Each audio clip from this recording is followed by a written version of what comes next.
I sat in the lawyer's office with the will open on the desk between us, watching Gregory read the clause for the third time. His jaw had gone tight the way it used to when he was 12, and realized he wouldn't get something he wanted. But he was 37 now, and the overhead light caught the silver threading through his dark hair. He set the pages down with care that looked like control but felt like anger. "This is ridiculous," he said. I folded my hands on my lap. "It's what I've decided.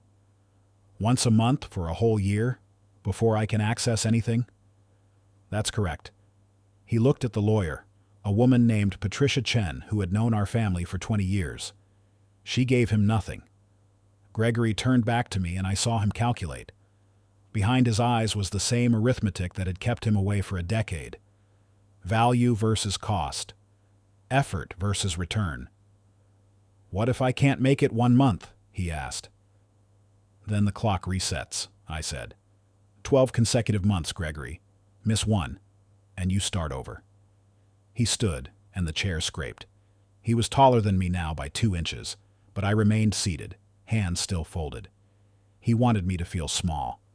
I had stopped feeling small the day I wrote the clause. "I'll think about it," he said, and left without shaking Patricia's hand or looking back at me.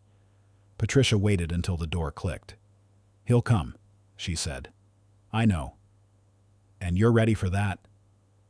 I looked at the will, at my own signature dark and final at the bottom. I've been ready for 10 years. The house had been quiet for so long that I had learned the specific sounds of its emptiness. The refrigerator hum at 3 in the morning, the way the hallway floorboards ticked as the heat cycled off, the particular silence of a dining table set for 1. My wife Caroline had died when Gregory was 26. The cancer took 11 months.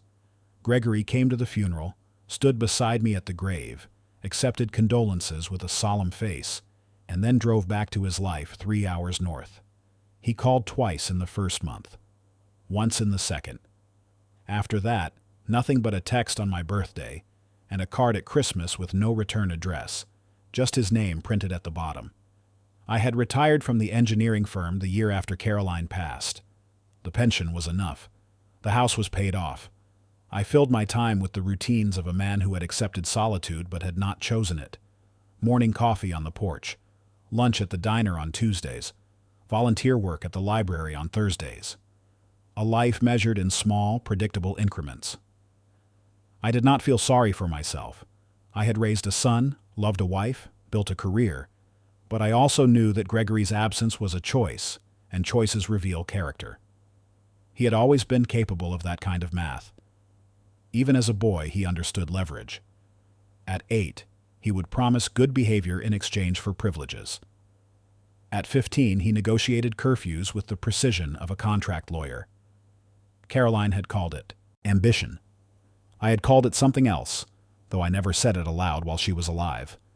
Now, alone, I could name it clearly. Gregory loved outcomes. He did not love process.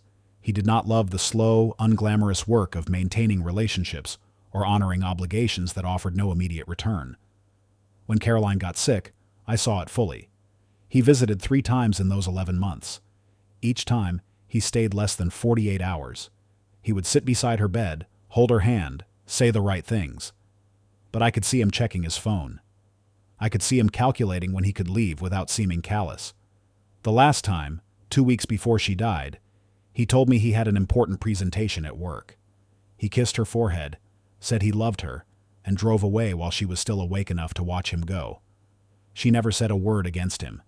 Even at the end, delirious with morphine, she would smile when I mentioned his name. That was her gift and her blindness. She believed love was unconditional. I believed love was a verb. You showed it or you didn't. Gregory didn't. 3 weeks after the meeting with Patricia, Gregory called. It was a Saturday morning. I was in the garage organizing tools I had not used in months. The phone buzzed in my shirt pocket, and I wiped my hands on a rag before answering. "I'll do it," he said. No greeting, no preamble. "All right. When do you want me to come?" "The first Sunday of next month," I said. "Noon." "For how long?" "As long as it takes to have a visit."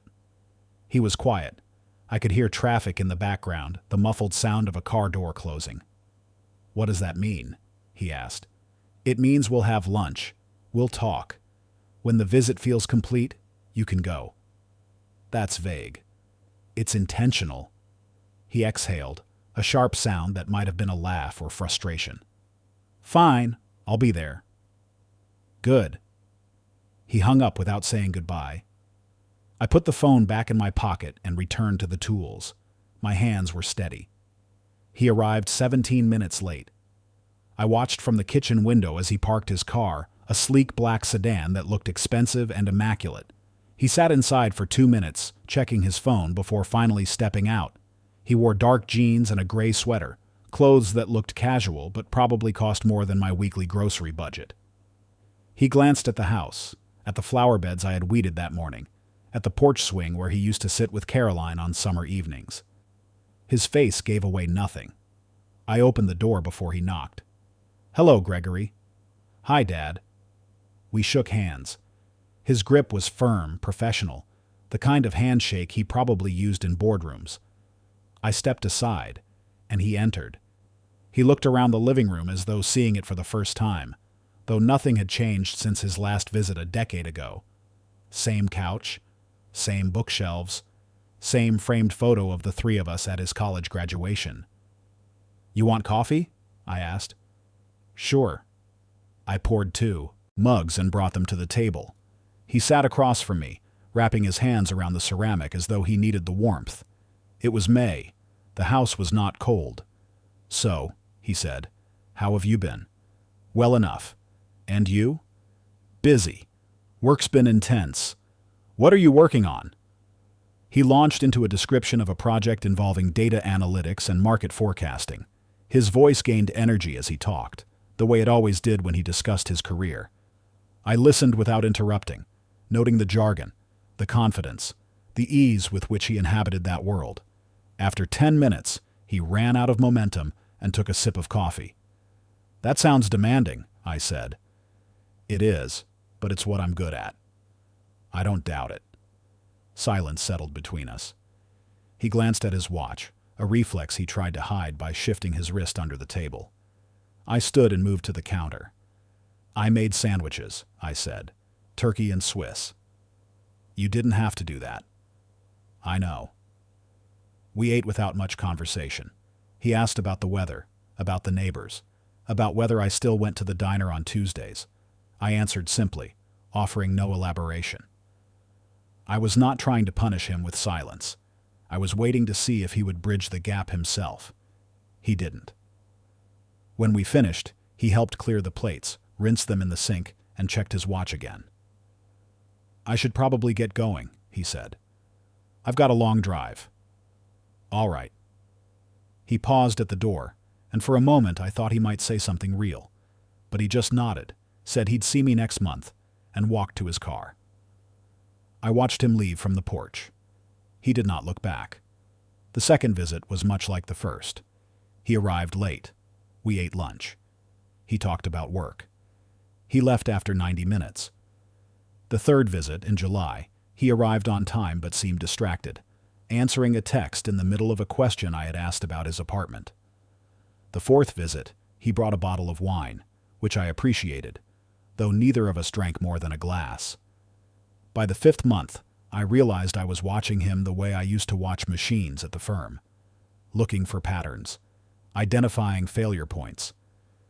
Gregory was punctual with his obligation, but absent in his presence. He showed up, but he did not arrive. He spoke, but he did not say anything. And I began to wonder if this entire arrangement had been a miscalculation. Perhaps you could not engineer connection. Perhaps some distances were permanent. But I had committed to the year, and so had he. I would see it through. In October, something shifted. He arrived early, which surprised me. I was still in the garage when I heard his car.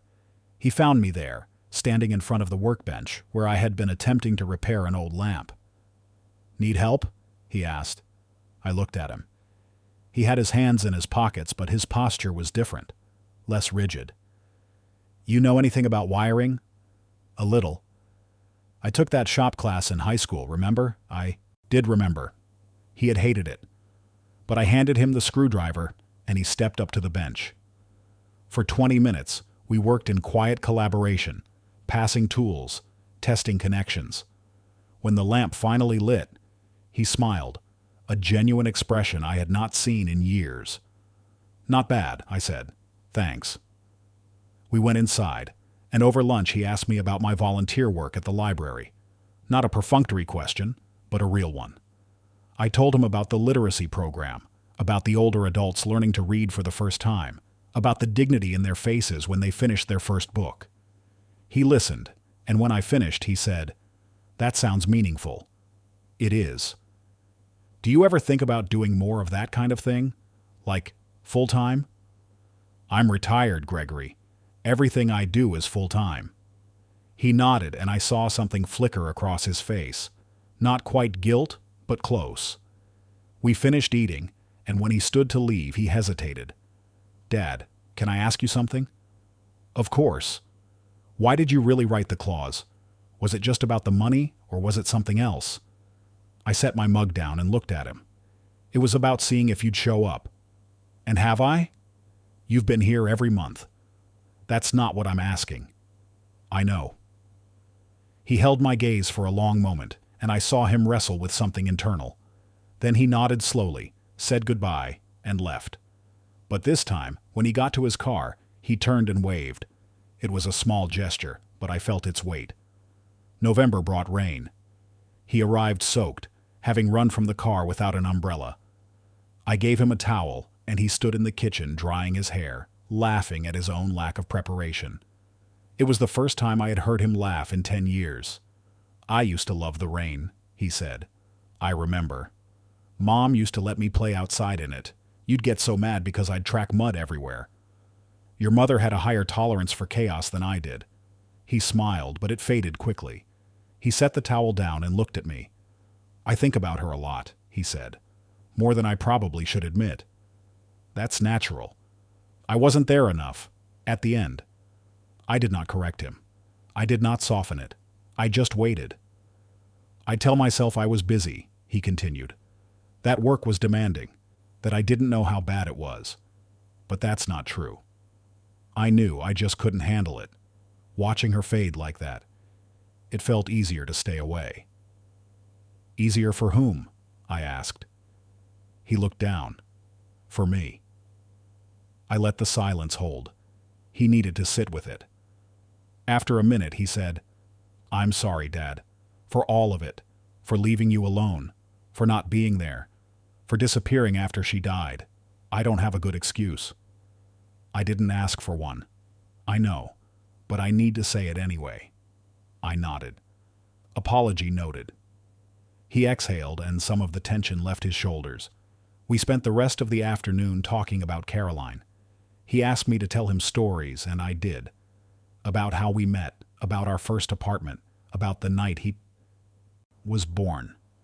He listened with an intensity that felt like thirst, and I realized he had been starved for this. Not for the inheritance, for the history, for the proof that he came from something real. When he left that evening, he hugged me. It was brief, awkward, but genuine. "See you next month," he said. "See you next month." December arrived with snow. He called me 3 days before the visit and asked if I wanted him to bring anything for Christmas. I told him his presence was enough. He laughed, said that was corny, and promised to bring dessert anyway.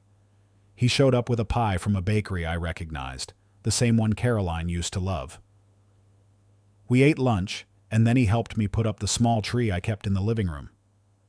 We worked without much talking, stringing lights and hanging ornaments, and I was struck by how comfortable the silence had become. It was no longer the silence of avoidance. It was the silence of two people who had begun to trust the space between them. After we finished, we sat on the couch with coffee, looking at the tree. The colored lights blinked in a slow rhythm, casting soft patterns on the walls. "I've been thinking," Gregory said, "about the clause, about why you did it. And I think I get it now. You weren't punishing me. You were giving me a chance. To do what? To show up. To prove that I could." I looked at him. His face had changed over the months. The tightness had softened. The calculation had eased. "And have you?" I asked. "I'm trying. That's all anyone can do." He nodded, and we sat in the glow of the tree, two men who had learned to be in the same room without needing to fill every silence. January came.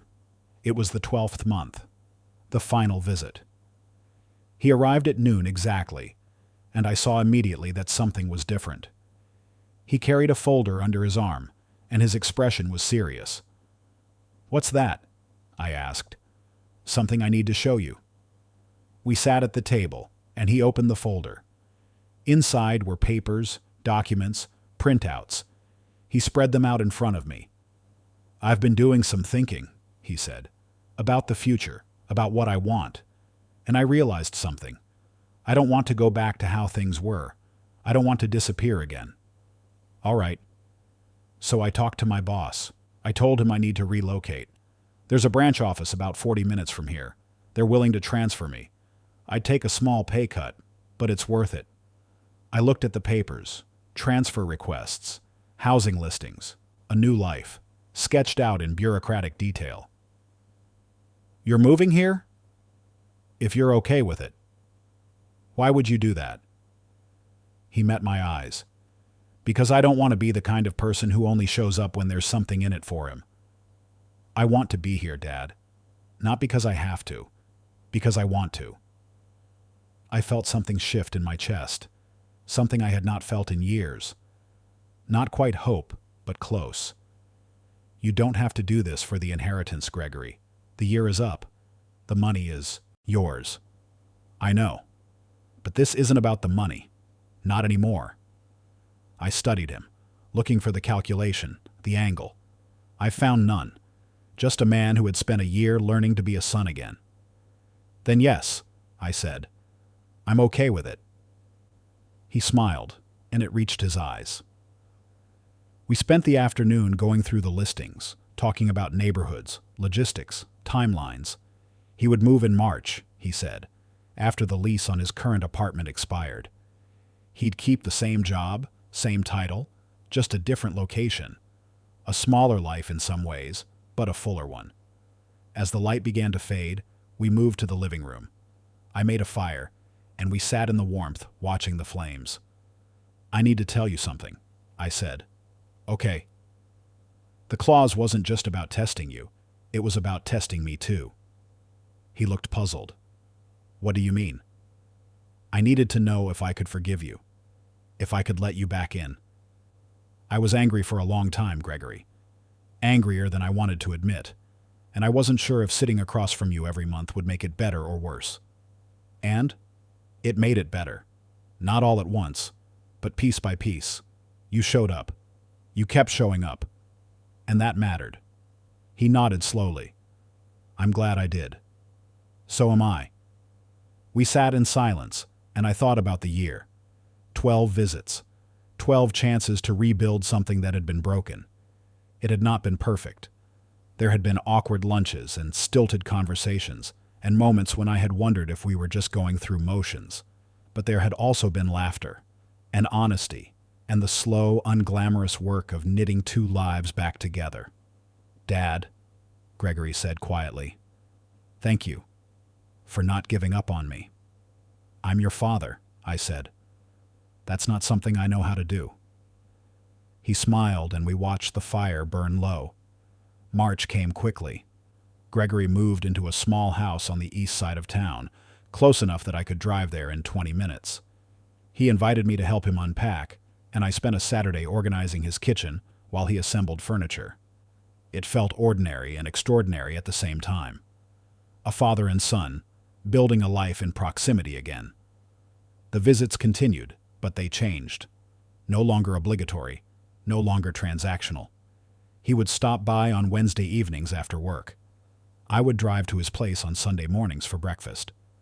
We fell into rhythms that felt natural, unforced. Sometimes we talked about important things. More often we talked about nothing. The weather, the news, a book one of us had read.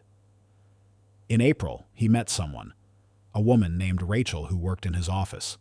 He brought her to dinner one night, and I watched them together, noting the ease between them, the way she laughed at his jokes, the way he looked at her when she spoke. Afterward, when she had gone home, he asked me what I thought. "She seems kind," I said. "She is. She's also smart as hell." "Good. You need someone who can keep up with you." He grinned. "Think Mom would have liked her?"